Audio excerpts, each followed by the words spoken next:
हज़रत सैयद हाजी अब्दुल रहमान शाह बाबा, जो हम ऊपर से जैसे मोदी साहब को बातें उतरती है ना कि देश के अंदर ये होने वाला है, इधर तो बीएमसी साफ करा देती है, कचरा बीएमसी उठा देती है, वो उसकी जिम्मेदारी बनती है, पानी पहुंचाना, इलेक्ट्रिक पहुंचाना, कचरा उठाना, सब कुछ ये विभाग के मोदी जी हैं। गली गली लोगों। जय हिंद, जय महाराष्ट्र। आप देख रहे हो मुंबई खबरनामा। आज हम मुंबई में आए हैं एक बड़े विशेष बीएमसी इलेक्शन को लेके। जो सिटिंग नगर सेवक थे 224 के, उनको टिकट नहीं देके रुखसाना पारेख को दिए गए है। तो उसके पूरे सिलसिले में आइए सुनते हैं जो सिटिंग नगर सेवक थे उनके ही कि क्या हुआ था, मामला किस तरह से हुआ था। जी मैम, आप सिटिंग अरेंजमेंट थे नगर सेवक 224 से, आपको टिकट नहीं देके 223 से आप लड़ रहे हो, पार्टी भी चेंज करके समाजवादी पार्टी से, तो आप उसके बारे में क्या बताना चाहेंगे? उसके बारे में तो मैं आपसे यही कहूँगी कि एक पार्टी का रूल होता है कि जो एक स्थानीय नगर सेवक नगर सेविका जो भी रहती है, मतलब टिकट मांगने की ज़रूरत ही नहीं पड़ती है, वो ऑलरेडी सिटिंग है और कोई ऑप्शन नहीं होता है। अगर मैं लेडीज़ हूँ, जेंट्स हो जाती या कुछ भी एक्स वाई जेड होता तो पता चलता है कि पार्टी हमें टिकट नहीं दे रही। मेरे साथ में ऐसा कोई मामला नहीं था और हमने ग्रास रूट पे काम किया 224 में हमारे वार्ड में रह कर के हम हमारे पूरी टीम जो हमारे ऑफिस के जो हमारी सहयोगी है वो 224 वार्ड में ग्रास रूट में रह के गली गली लोगों के साथ में रहकर मैं खुद, हमारा ऑफिस दिन रात 24 घंटा खुला रहा। हम अपने वार्ड में पूरी तरीके से पूरी ईमानदारी से हमने काम किया। अब जो पार्टी ने हमें काटा है वो तो वजह वही जानते होंगे, वही आपको बता सकेंगे। हमने तो हमारी पूरी ईमानदारी से हमारे वार्ड में काम किया और चूँकि जो हमें धोखा दिया गया एकदम लास्ट मोमेंट पे, हमारे पास में कोई ऑप्शन नहीं था, कोई चारा नहीं था। भाई ने अबू आसिम आज़मी जी से रात में बात की 3 बजे, उन्होंने हमारा वेलकम किया और उन्होंने ये कहा कि ठीक है, अब हम आपको 223 से दे सकते हैं टिकट, आप उससे लड़ लीजिए। चूँकि उमर लकड़ावाला जी को अबू आसिम भाई जो है वो बहुत अच्छे से जानते हैं और मुझे जानते हैं और वो हमारे काम से बहुत प्रभावी है, मतलब वो जानते हैं कि हम लोग ने कितना काम किया है। तो उनका भी ये मानना है कि मतलब ऐसा कोई सिटिंग को निकाल कर नहीं हटा देता है, ठीक है, आप आइए, हम आपका वेलकम करते हैं। सर, जैसे अभी एमएलए आमीन पटेल का इंटरव्यू चल रहा है, तो उनने कहा है कि मैंने 4.5-5 साल पहले ही आपको कह दिया था कि 224 की सीट ये बार आपको नगर सेवक में नहीं मिलेगी, तो आप उसके बारे में क्या कहना चाहिए? देखिए, आपने जिन एमएलए साहब का नाम लिया है, उनको ऊपर से जैसे मोदी साहब को बातें उतरती है ना कि देश के अंदर ये होने वाला है, तो वो ये विभाग के मोदी जी हैं। और दूसरी बात ये है कि उनको पौने 5 साल पहले ये मालूम हो गया था कि रिजर्वेशन ऐसा आएगा कि आफरीन शेख हट जाएगी, बराबर। उसके बाद जब ये तुम बोल चुके थे आफरीन शेख को पौने 5 साल पहले कि मैं तुमको टिकट नहीं दूंगा, तो आफरीन शेख ऑफिस लेकर वही वार्ड में बैठी, वही वार्ड में आफरीन शेख के साथ आप राउंड भी लिए, वही वार्ड में आफरीन शेख के दिए हुए प्रस्ताव के ऊपर आपने अपने नाम की मोहर लगाई और उस काम को अपने नाम पे करा, आपने नारियल फुलवाए, आपने सारी चीज़ें की। तो आप आते धड़ल्ले से न्यूज़ वाले को बुला लेते थे। आज आप ये बोल रहे हो पौने 5 साल पहले 2022 7 मार्च को जब टाइम पीरियड ख़त्म हुआ था, मतलब पहले दिन से आखिरी दिन जो था हमारा 7 मार्च का, उस दिन जो हमने काम के अंदर हमारी मोहर लगाई थी ना, वो ये इलाके के लिए बहुत बड़ी शान है। हाँ, हज़रत सैयद हाजी अब्दुल रहमान शाह बाबा, जो हमारे सर के ताज हैं, जो डोंगरी के सुल्तान हैं, बहुत समझदार और बहुत ऊपर से आने वाले लोग हैं। कभी इनके जहन में ये बात नहीं आई थी कि ये एक मैदान है मेमनवाड़ा करके मैदान, वो मैदान यूं ही बेनाम पड़ा हुआ था, जिसका कोई नाम नहीं था। कोई उसको मुर्गी मोहल्ला बोलता था, कोई कुछ बोलता था। हमने 2017 की हमारी यात्रा वहाँ से निकाली थी और हमारा आखिरी दिन वहाँ हुआ। हमारी आस्था, हमारी मोहब्बत, हमारी अकीदत दरगाह शरीफ से जुड़ी हुई है और वो आस्थाने से हमको बहुत कुछ मिला है। और बाबा हमको कहीं दूर भेजना नहीं चाहते थे, इसलिए अपने बाजू के अंदर वार्ड नंबर 223 में रखा है। मैं तरसता था कि मैंने 224 का रास्ता बना लिया। ये 20 साल के नगर सेवक और ये हमारे जो नेताजी हैं, जो मेरे ऊपर ये कह रहे हैं कि मैंने पौने 5.25 साल कुछ भी बके होंगे बोले होंगे, वो उनकी जिम्मेदारी है बोलने की, उनको अपने पक्ष को बचाना है इसलिए। तो उन्होंने बनाया क्यों नहीं वो रास्ते को बनाया क्यों नहीं? वो रास्ते पे ब्लॉक था। ये उरूस के मौके पर हमने हमारा मुस्तफ़ा रात भर खड़े होकर वहाँ पे डामा डाला, लोगों ने सोशल मीडिया के ऊपर देखे और उन्होंने हमको दुआएं भेजी अपनी। तो आपको ये सब चीज़ नहीं दिखती थी। आप कभी ये हमको टॉर्चर कर रहे हैं, आप उनको टॉर्चर नहीं कर रहे जिनको आप 20 साल से टिकट दे रहे हो। और ये आपकी कौम और मिल्लत के लोग जिनके नाम के ऊपर आप वोट लेते हो, मुंबा देवी से आप चुन कर आते हो, तो साहब आप उनको क्यों नहीं भड़कते? आप बोलते हो कि आपने हमारा सर्वे कराया, तो आपने यहाँ के जो नुमाइंदे हैं उनका कभी सर्वे क्यों नहीं कराया? आज करा लीजिए सर्वे, लोगों से पूछ लीजिए कि 20 साल में वो कितनी मर्तबा उनके दरवाजे के ऊपर आए। ये पिछले 9 सालों के अंदर जीतने के बाद वो कौन सी गलियों के अंदर गटर और कचरा साफ कराते हुए नजर आए, या वो कभी ईद में, मुहर्रम के अंदर और रमज़ान के अंदर, बकरीद के अंदर, ईद मिलादुन नबी के अंदर, हाँ, और हमारे हिंदू भाइयों के जो त्यौहार है उसके अंदर वो कब रास्ते के ऊपर नजर आए? वो कहीं नजर नहीं आएंगे वो। तो आप तो उनका तो कराया नहीं सर्वे। आपको जब पौने 5 साल पहले याद था कि यहाँ पे ये रिजर्वेशन आने वाला है, मैं अभी जो है आफरीन और उमर को बोल दूं कि मैं तुमको टिकट नहीं दूंगा, ये बात को कोई भी समझदार आदमी तस्लीम करने के लिए तैयार नहीं है। या तो आप उसके ऊपर हमको पार्टी, क्योंकि हमारी जो पार्टी थी वो अखिल भारतीय कांग्रेस पार्टी थी, हमको कांग्रेस के प्रेसिडेंट का लेटर आता, या आप लिखित रूप से हमको देते, या आप कोई मीडिया को बुला के पौने 5 साल पहले ये बोल देते कि मैं आफरीन शेख और उमर लकड़ावाला को टिकट नहीं दूंगा। या जब आफरीन शेख नॉमिनेशन भरने के लिए अपनी 224 से उम्मीदवारी मांगने के लिए कांग्रेस पार्टी कार्यालय में गई थी, तो तभी वर्षा ताई ये बोल देती कि तो अमीन पटेल तुमको टिकट नहीं चाहते, तुम फॉर्म मत भरो। आफरीन शेख के जब अंदर इंटरव्यू के अंदर ये पूछा गया कि आपके आमदार कौन है, तो इन्होंने कहा कि मैं अमीन पटेल जी के अंतर्गत काम करती हूँ और 9 साल से हमने काम किया है। तो बोले कौन से वार्ड से लड़ना चाहेंगी?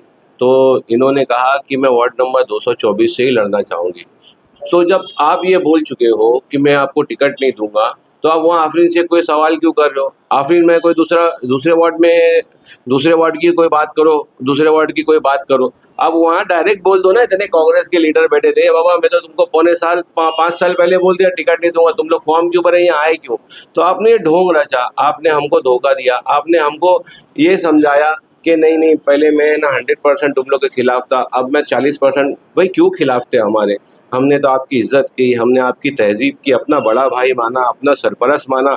सोशल मीडिया के ऊपर आपके साथ कभी हमने ऐसे अल्फाज ही इस्तेमाल नहीं किए जिससे कहीं ये लगे कि आप हमारे सरपरस्त ना हो। आपके बाजू में चलने को हमने अपना फ़र्क समझा, फ़ख्र समझा। अपने मतलब इतनी मोहब्बत और इतनी अकीदत देने के बाद भी अगर आपने हमारे साथ ये किया, तो कहीं न कहीं हमारे हुकूक के साथ नाइंसाफ़ी की है। और इंसाफ़ करने वाला अल्लाह है, ना कोई नेता किसी का इंसाफ़ कर सकता है, ना कोई व्यक्ति किसी का इंसाफ़ कर सकता है। हर इंसान का अपना एक वक्त होता है। शायद मेरी तकदीर में, आफरीन की तकदीर में ये लिखा था अल्लाह ने कि अब दूसरी बार हम नगर सेवक समाजवादी के सिंबल से बनेंगे, इसलिए आधी रात को एक बड़े नेता, एक कौम और मिल्लत के वो फ़िक्र रखने वाले नेता, जो मुस्लिम समाज के, माइनॉरिटी समाज के और सेकुलरिज़्म के जितने भी समाज है, सेकुलर आवाज़ उठाने वाले नेता है, रास्ते होता है वो आसिम आजमी जी, उन्होंने हमारी तकलीफ़ को समझा और हमको जो है ये कहा कि आप वार्ड नंबर 223 से चुनाव लड़ लीजिए।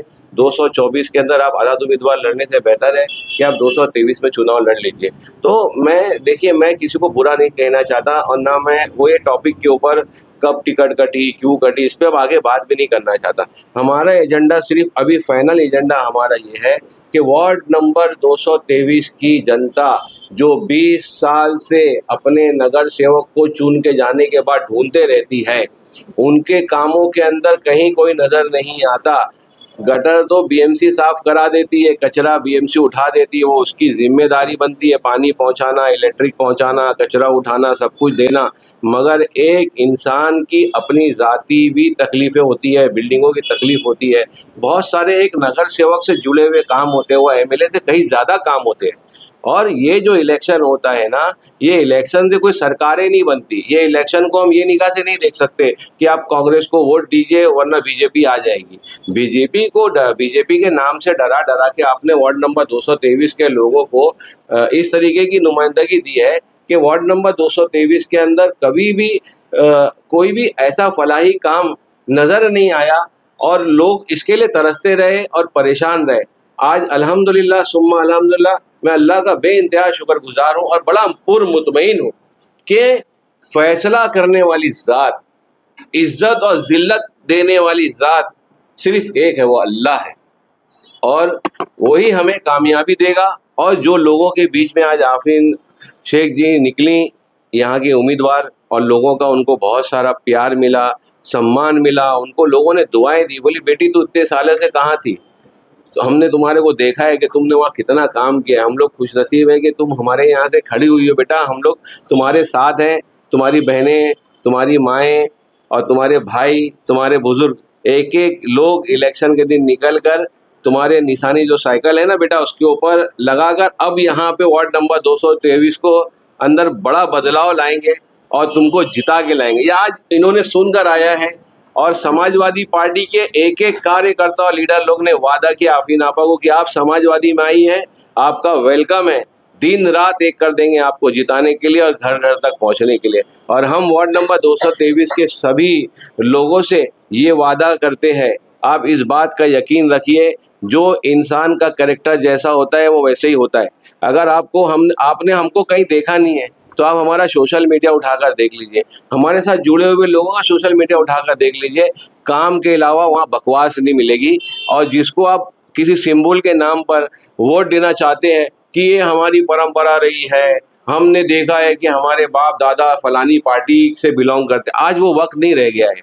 आज नॉन मुस्लिम लोगों ने जो है धर्म के नाम के ऊपर वोट के बंटवारे का एक ऐसा जाल बिछा दिया है कि हिंदुओं को अलग कर दिया, मुसलमानों को अलग कर दिया है। आज के दौर में अगर कोई ऐसी पार्टी है जो ये एजेंडे के ऊपर काम कर रही है और लोगों को मसाइल के ऊपर बात कर रही है, वो समाजवादी पार्टी है, जो कोई ढोंग नहीं कर रही है, एकदम साफ सुथरी और सच्चाई के साथ रास्ते में उतरी है पूरे साउथ मुंबई के अंदर और पूरे मुंबई शहर में। और जहाँ जहाँ इलेक्शन हो रहा है समाजवादी पार्टी के नुमाइंदे भारी अक्सरियत से चुन कर आएंगे।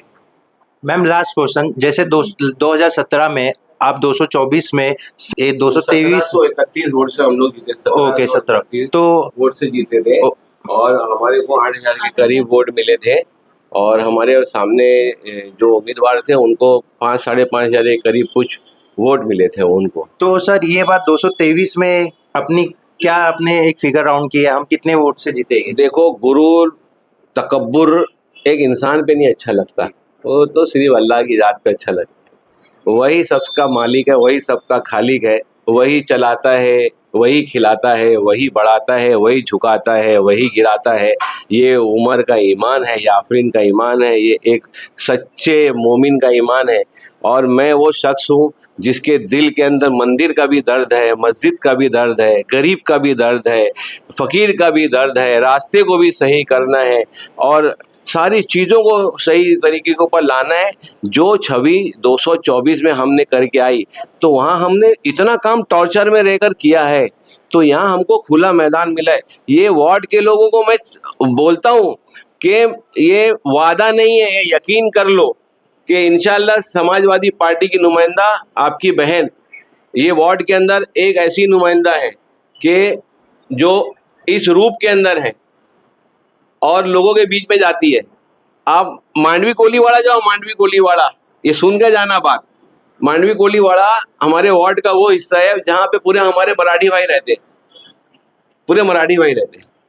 आफरीन आपा ने जो कोविड में वहाँ पे काम किया, जो कोविड में काम किया, वो आप वहाँ के लोगों से जाके पूछो। वहाँ पे एक मंदिर थी, वो मंदिर का जो निर्माण हुआ था उसका उद्घाटन करने के लिए उद्धव बाला साहब ठाकरे आए थे। अब वो जो ब्रिज बन रहा था, सेतु ब्रिज, सिंदूर ब्रिज, वो सिंदूर ब्रिज के चक्कर में वो मंदिर को जो है ना तोड़ने की बात चल रही थी।